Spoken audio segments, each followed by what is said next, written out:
Reserve bank of India के latest सर्वे के according India में जो रेमिटेंस का पैटर्न है, जो पैसे बाहर से हमारे इंडियंस इंडिया में भेजते हैं, उसके पैटर्न में एक बहुत शिफ्ट देखने के लिए मिला है। पैटर्न में चेंज जो देखने के लिए मिला है वो ये है कि एडवांस्ड इकोनॉमीज से अब हमको ज़्यादा रेमिटेंस आ रही है देन गल्फ कंट्रीज़, जो ट्रेडिशनली या हिस्टोरिकली जहाँ से हमको ज़्यादा मनी आती थी। तो ये रेमिटेंस में क्या चेंज आया है, किस कारण से चेंज आया है, क्या इसका इम्पैक्ट रहेगा इंडिया पे, और इंडिया क्या स्टेप्स इसके इंडिया के लिए लेने चाहिए, ये सारी चीज़ें हम डिस्कस करेंगे इस आर्टिकल में।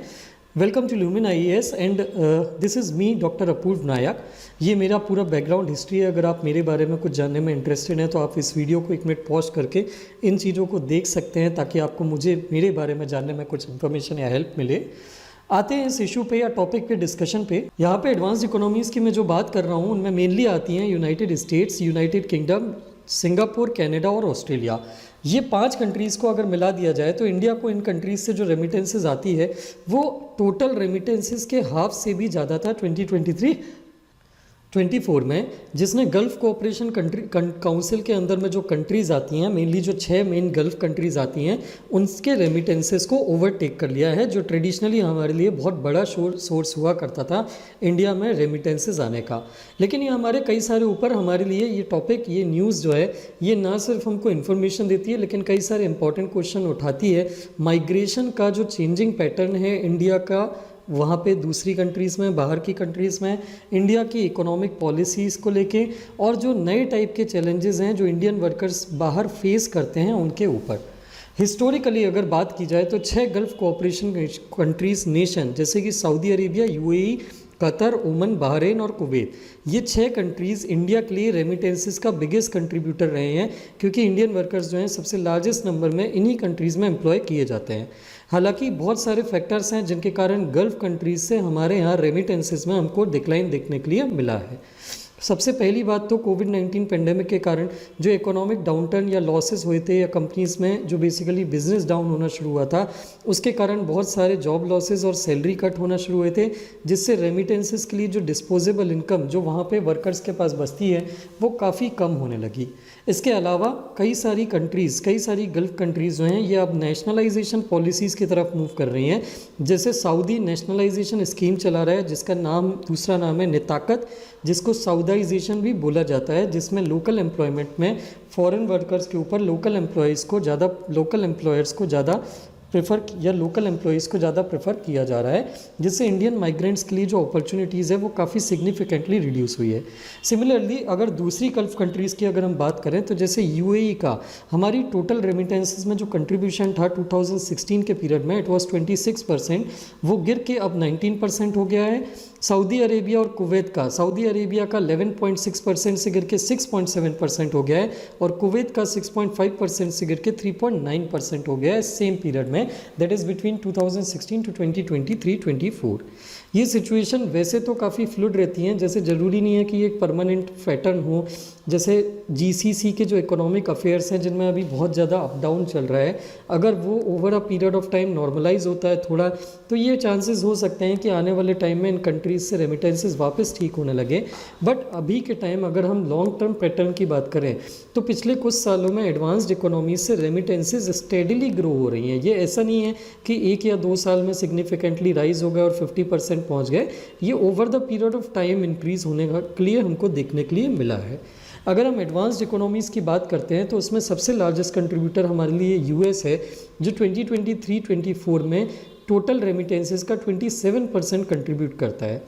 ये 2016-17 में 22% था टोटल रेमिटेंसेस का, जबकि 2020 में इट वाज 23.4%, मतलब 22 से 23 एंड 23 से 27% ये पिछले 7-8 सालों में पहुंच चुका है।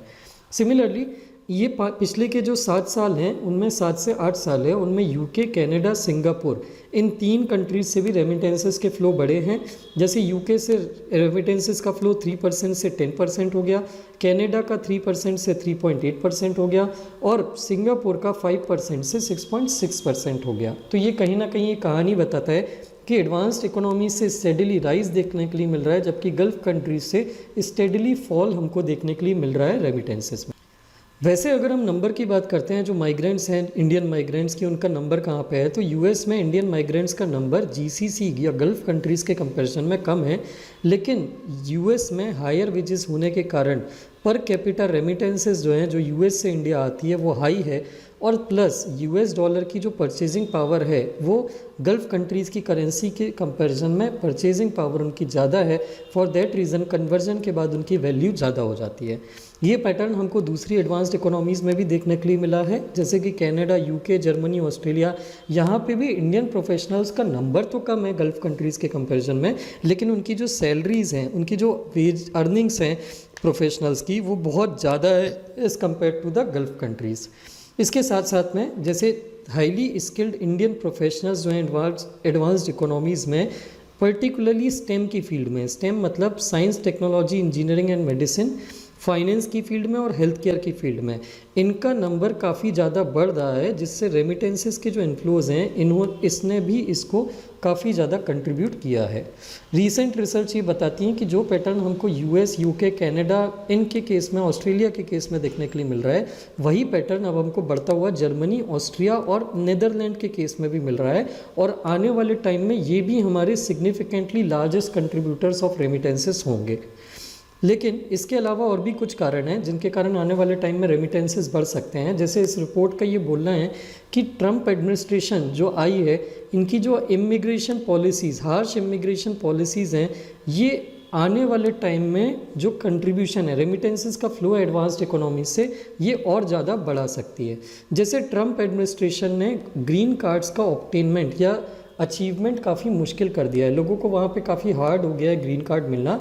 और बहुत सारी फैमिलीज़ जो हैं वहाँ पे, वो उनके जो बच्चे हैं जो डिपेंडेंट हैं, वो एज हो रहे हैं डिपेंडेंट वीज़ा पे, और उसके बाद अगर डिपेंडेंट वीज़ा का स्टेटस ख़त्म होने के बाद अगर उनको ग्रीन कार्ड या परमानेंट रेसिडेंसी नहीं मिल पाती है, so they will have to mandatorily come back और रीलोकेट और shift to any other country. तो ये जो ज़्यादा रिस्क पे जो फैमिलीज़ आ गई हैं, ये आने वाले टाइम में हमको रेमिटेंसेस इंक्रीज़ करने में हेल्प करेंगी, क्योंकि ये पॉलिसीज़ इंडियंस को, आप कंसेप्ट समझिए, ये पॉलिसीज़ इंडियंस को ये इंडिकेट करती हैं कि यूएस में अनप्रेडिक्टेबिलिटी बहुत ज़्यादा हाई है। अनप्रेडिक्टेबिलिटी हाई है मतलब उनको कभी भी यूएस से निकाला जा सकता है, या यूएस में कभी भी उनके लिए जॉब अपॉर्चुनिटीज़ ख़त्म हो सकती है। और ये पैटर्न सिर्फ यूएस में नहीं, हमको बाकी के एडवांस्ड इकोनॉमीज़ में देखने के लिए भी मिल रहा है। जैसे यूरोप में भी राइट विंग पार्टीज़ जो लोकल्स को ज़्यादा सपोर्ट करती हैं देन वर्कर्स अब्रॉड, तो उस पैटर्न में या उस कंडीशन में ये वहाँ पे इंडियंस को बहुत ज़्यादा रिस्क पे कैरी किया खड़ा कर देती हैं। और इंडियंस जो अभी वहाँ पे ऑलरेडी वर्क कर रहे हैं, उनके लिए बहुत ज़्यादा अनप्रेडिक्टेबिलिटी आ जाती है। एंड विद अनप्रेडिक्टेबिलिटी वो अपने रिसोर्सेज को वहाँ पे इन्वेस्ट नहीं करना चाहते जहाँ पे वो अभी रहते हैं। ये लोग अपने इन्वेस्टमेंट को फिर सेफ जगह पे रखना चाहते हैं, जिसको वो फ्यूचर में यूज़ कर सके अपनी सिक्योरिटी के लिए। सो फॉर दैट रीज़न, जैसे गल्फ़ कंट्रीज़ में पहले क्या होता था, वर्कर्स को कभी भी परमानेंसी का एक फील नहीं होता था, वो परमानेंटली वहाँ पे रहेंगे, सेटल होंगे, ये कभी भी वहाँ पे वो वैसा सिस्टम फॉलो नहीं करते थे इन जनरली। तो what they use to do is they use to move to the Gulf countries, they work there for many years, they use to send back remittances in India and invest in local properties और local businesses, and that is how they use to build themself. और वही same situation अब US और advanced economies में बनने लगी है। तो अगर यही पॉलिसी, अनप्रेडिक्टेबल पॉलिसी वहाँ पे चलती है वर्कर्स, फॉरेन या अब्रॉड वर्कर्स के लिए या माइग्रेंट्स के लिए, तो उस केस में जो इंडियंस वो वहाँ पे अनप्रेडिक्टेबल फ्यूचर को देखते हुए इंडिया में वापस इन्वेस्ट करने की ज़्यादा, लोकल इन्वेस्ट करने की ज़्यादा कोशिश करेंगे, अपनी फैमिलीज़ को ज़्यादा से ज़्यादा अमाउंट बेचने के लिए कोशिश करेंगे फ्यूचर सिक्योरिटी के लिए, then investing in US itself. इससे आने वाले टाइम में इंडिया में रेमिटेंसेस का जो इंक्रीज़ है वो और ज़्यादा बढ़ जाएगा। दूसरा जो कारण है रेमिटेंसेस बढ़ने का वहाँ पे एडवांस्ड इकोनॉमी से इंडिया का, वो है इंडियन स्टूडेंट्स का हायर एजुकेशन अब्रॉड से परस्यू करना। ये बेसिकली जब हायर एजुकेशन अब्रॉड परस्यू करने जाते हैं हमारे बच्चे, तो ये वहाँ पे अर्न करके यहाँ पे इंडियन लोन रीपेमेंट्स, इंडिया में लोन रीपेमेंट्स करने के लिए काफ़ी सारी मनी वापस भेजते हैं और अपनी फैमिलीज़ को सपोर्ट करने के लिए भी पैसे भेजते हैं।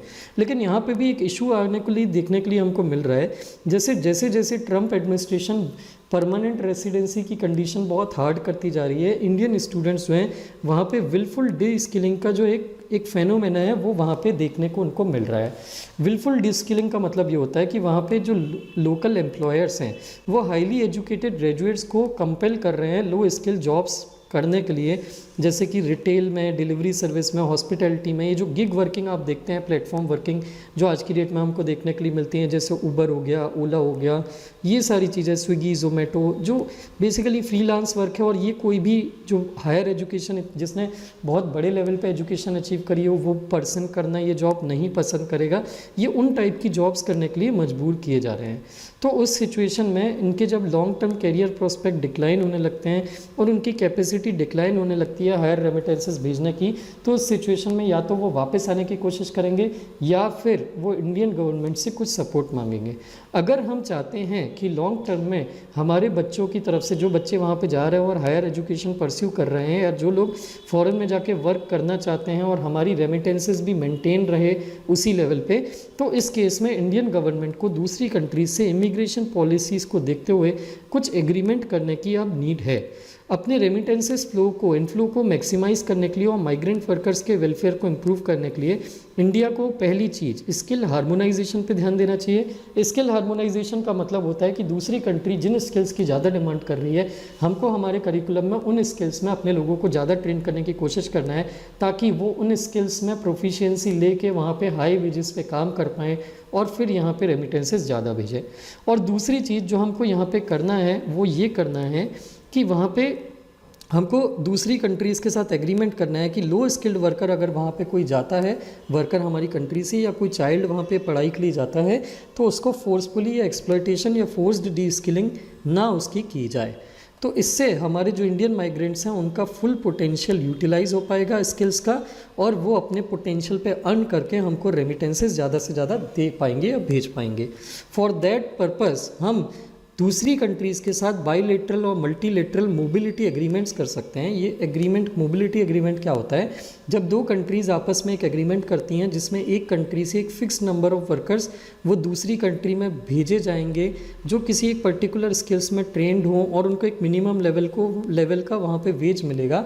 This kind of agreement can help support our people living abroad और going abroad. In this type के एग्रीमेंट से दो कंट्रीज़ के रिलेशन, इंडिया की दूसरी कंट्रीज से रिलेशन भी जो है वो इम्प्रूव होंगे। ये पर्टिकुलरली वहाँ पे भी इंपॉर्टेंट हो जाता है, जैसे वेस्टर्न कंट्रीज़ या एडवांस्ड इकोनॉमीज़ में पॉपुलेशन ग्रोथ रेट जो है ये बहुत गिर रहा है और वहाँ पे वर्कर्स की जो है वो शॉर्टेज पड़ रही है। तो उनकी सिचुएशन में हम उनकी वर्कर्स की नीड को भी फुलफ़िल कर पाएंगे, उनके स्किल्स के बेसिस पर उनकी इनकम को भी मेंटेन कर पाएंगे और हमारी रेमिटेंसेस के हाई लेवल को भी मेंटेन कर पाएंगे। So the only way we can move forward, or we should move forward, is by engaging with the destination countries to establish such agreement, ताकि हम अपने लोगों के लिए better opportunities जो हैं वो secure कर पाएँ। So this completes our article। इसी पे एक मेंस का क्वेश्चन देखते हैं। The nature of remittances to India is witnessing a paradigm shift from Gulf-based workers to highly skilled professionals and advanced economies. Discuss the implications of this shift and suggest a policy framework to harness this change for national development।